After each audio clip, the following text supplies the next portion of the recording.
sir. This side, sir. Sir, this side, sir. This side, please. Thank you, sir. This side, this side, this side. Yes. Thank you, Baba. नमस्कार, आदाब। श्रीलंका की राजधानी कोलंबो से आयुबोवान आपके साथ मैं स्मिता शर्मा हूँ और आज यहाँ पर राष्ट्रपति चुनाव हो रहे हैं, जिसके लिए सुबह से लोगों ने आना शुरू कर दिया है वोटिंग बूथ पर। मैं इस वक्त यूनिवर्सिटी ऑफ कोलंबो के कॉलेज हाउस में हूँ और मेरे पीछे वो वोटिंग बूथ है जहाँ रणिल विक्रमसिंघे आज वोट डाल रहे हैं, जो यहाँ के मौजूदा राष्ट्रपति हैं। इन चुनावों में वो भी शामिल हैं, लेकिन बतौर निर्दलीय कैंडिडेट, ना कि अपने पार्टी की तरफ से। यूएनपी के नेता रणिल विक्रमसिंघे राजनीति के महारत रहे हैं, कई दफ़ा प्रधानमंत्री भी रहे, लेकिन राष्ट्रपति चुनावों में आमतौर पर उन्हें हार का ही सामना करना पड़ा है। हालांकि 2022 में जब जन आंदोलन हुआ, अरगलाई मूवमेंट यहाँ की चरमराई हुई अर्थव्यवस्था की वजह से, तो उस वक्त के जो राष्ट्रपति थे गोटाबाया राजपक्सा, उनको देश छोड़कर बाहर जाने को मजबूर होना पड़ा और उस स्थिति में रणिल विक्रमसिंघे को संसद ने बतौर राष्ट्रपति चुना। तो यानी कि वो राष्ट्रपति बने, लेकिन नॉट थ्रू पीपल्स वोट, बल्कि एक क्राइसिस सिचुएशन में। पिछले 2 सालों में उन्होंने इंटरनेशनल मॉनेटरी फंड के साथ काफ़ी बातचीत की, अर्थव्यवस्था को थोड़ी स्थिर बनाने के लिए डेट रीस्ट्रक्चरिंग किए, क्योंकि श्रीलंका की अर्थव्यवस्था, आपको याद दिला दें, बहुत भारी तौर पर निर्भर है टूरिज़्म पर। यहाँ जब गृह युद्ध ख़त्म हुआ था 2009 में, महिंदा राजपक्सा उसके आर्किटेक्ट थे, तो उसके बाद इस मुल्क के रीडेवलपमेंट के लिए, पुनर्निर्माण के लिए बहुत सारे भारी लोन लिए गए थे तमाम दूसरे मुल्कों से, और जिनमें चीन भी शामिल हैं।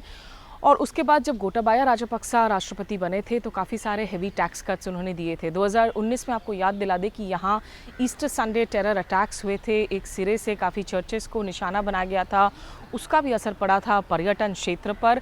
और जब कोविड हुआ तो पैंडेमिक की वजह से बहुत ज़्यादा यहाँ की इकॉनमी चरमरा गई और लोगों का गुस्सा निकल आया, लोगों का गुस्सा फूट आया अरगलाई मूवमेंट के दौरान, क्योंकि खाने की किल्लत हो गई थी, पेट्रोल की किल्लत हो गई थी, लंबी लंबी कतारें लगा करती थी पेट्रोल फ्यूल स्टेशन में। उस वक्त भी मैं यहाँ पर मौजूद थी।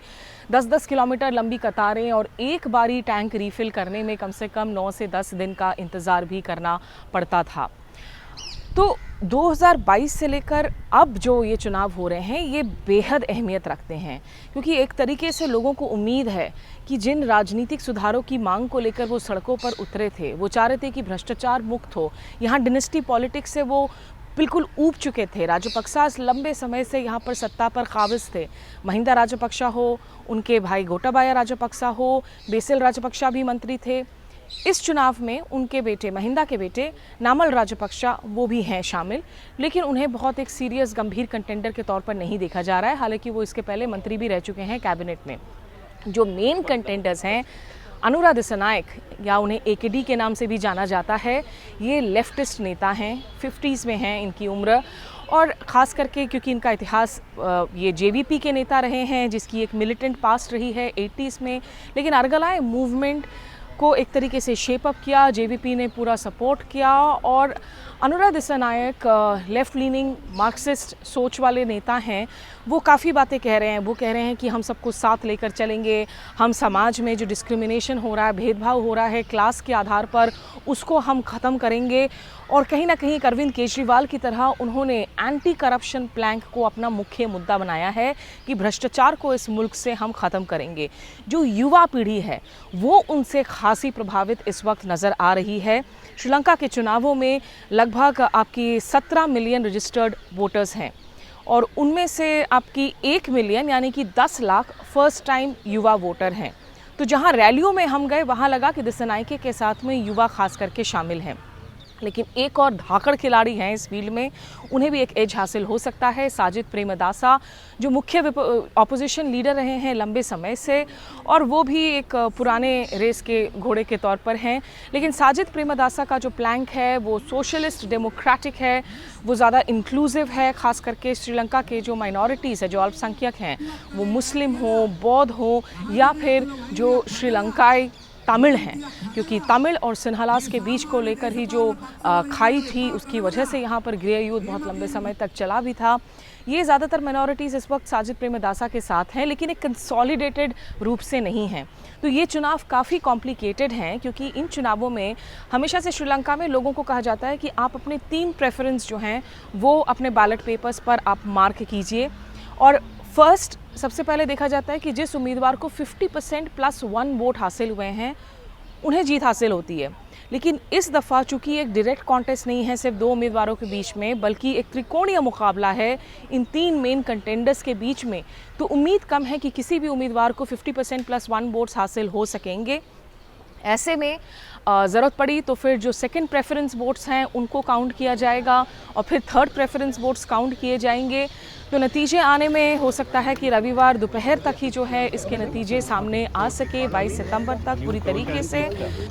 That decision has to be taken by the voters of Sri Lanka. Sir, we have seen some rebellion also happen in the last 2 years. Do you think that this is the time? This is not the right time for the country to look at that kind of leadership? So we are in a position now for people to exercise their franchise to determine their future. It is essential that we protect democracy and we don't allow the democratic system to fall apart. I am happy that I have been able to make a major contribution to that.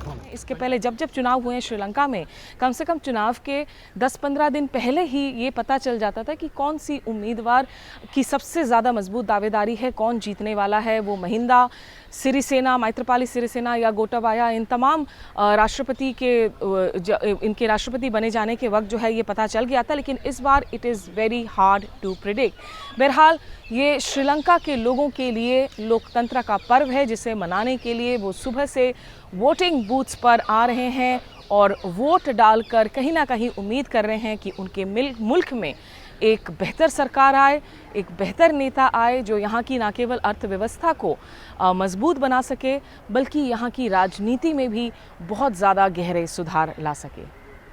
Colombo में मैं स्मिता शर्मा।